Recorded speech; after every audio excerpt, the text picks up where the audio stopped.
no significant difference in between these two groups. Then when you go to the lowest 1000, when compared with the negative control group, the test group is closely related. That means the values are low here, 44.4 and 49.5. And when compared with the positive control group, the test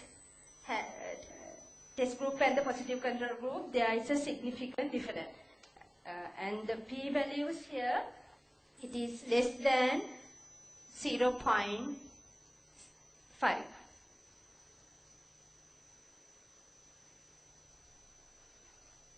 Our conclusion is the water extract from the fruit of okra causes hypocolesterolaemic activity in butter-induced hypocolesterolaemic rats. It is a medicinally important vegetable. It includes in Sri Lankan diet. Day-to-day diet, we take this, we have this vegetable. Our studies also still under investigation.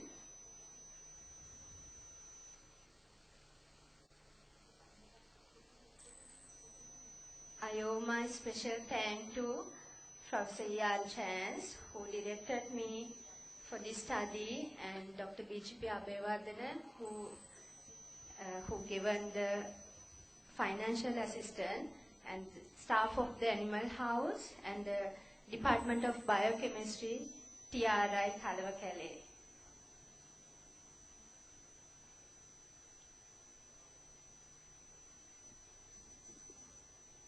Thank you. Now the paper is open for questions or comments. Thank you for the presentation, and I have a few questions actually. One is about the dose selection.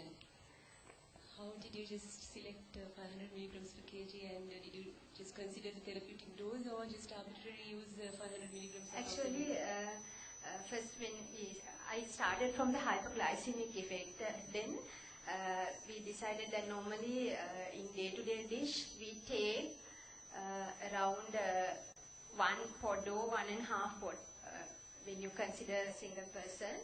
Then according to the metabolic rate of rats, then we decided this amount, 500 milligrams, is the amount that we have to give them and test for them. Then did you select is based on like how much usually a human would be consuming and converted into rats. And one more question actually, excuse me. How did you induce cholesterol in those rats? I made a hypocholesterolemic diet. But it's just the diet, right? So the increase in the diet cholesterol levels doesn't mean that the rats are hypocholesterolemic, isn't it? No, that is generally to make hypocholesterolemic animal models. I think they tend to give diets containing high cholesterol. That's sort of standard. Does it really reflect, ma'am, like whether it is truly? It's a well-known. That is. Yes, sir. Before we start this experiment, I did the literature, and I found that by introducing sigma cholesterol to the rats, we can induce this hypocholesteremia, but it's very expensive. Then I went through the literature. Then I found butter in Sri Lanka also they have used Highland butter. Then I turned to that way, and I tried whether this is increasing with another batch. Then only I started this experiments.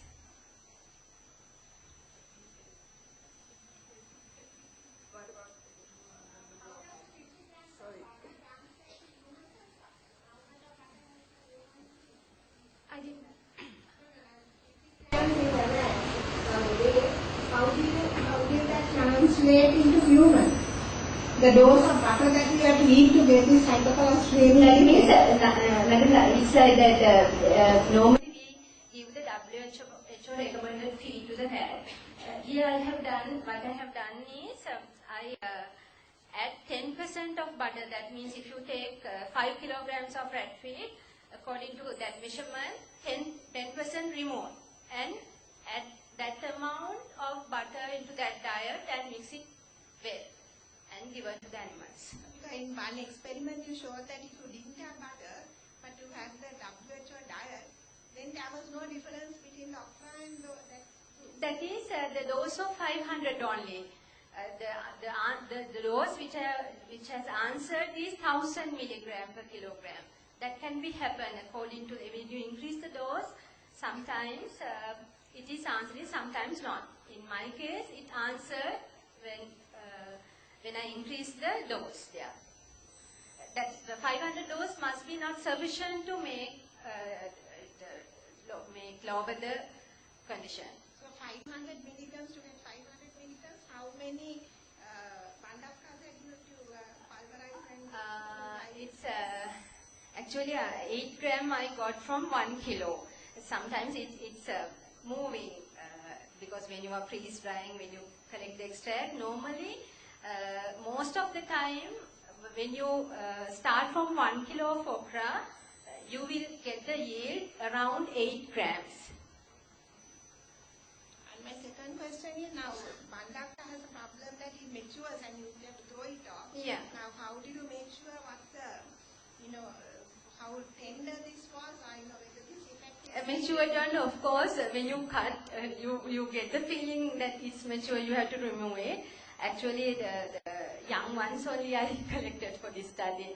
When you cut it, I have to slice it before I blend it. Then you can remove the mature ones.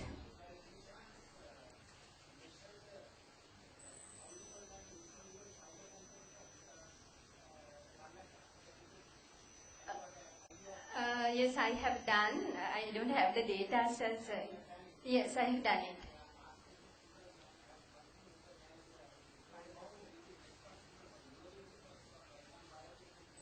Yeah.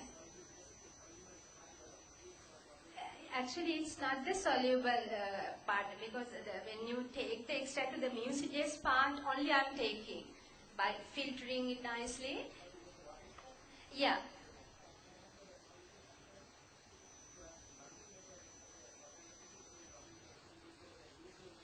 Maybe. Yeah, I agree. Yeah. Oh, excuse me. Yes, I think time for maybe two questions. No, you know that bandaka okra is eaten by human beings, boiled. Yeah, Would have steam added and yeah. Would have added that arm to the rats also. One portion of it boiled and.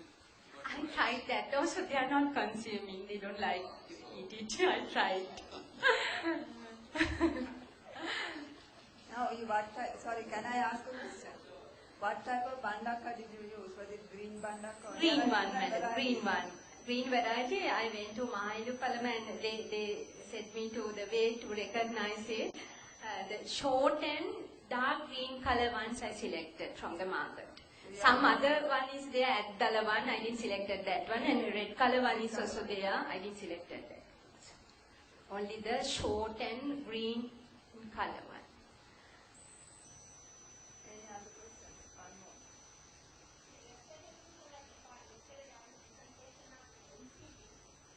We heard was that Sri Lankans have very high cholesterol level because of our diet. This was what Rana Nelia told us. We had evidence for it. Compared to a lot of countries, Sri Lankans are supposed to be having a high cholesterol level, and he attributed it to our diet. So I find it, I wonder, why we are having all this. We eat okra very often, but why is it that we find? I of course often take that now after. So by you have done it in rats, will it be working in humans? Yeah, have to do some. Okay.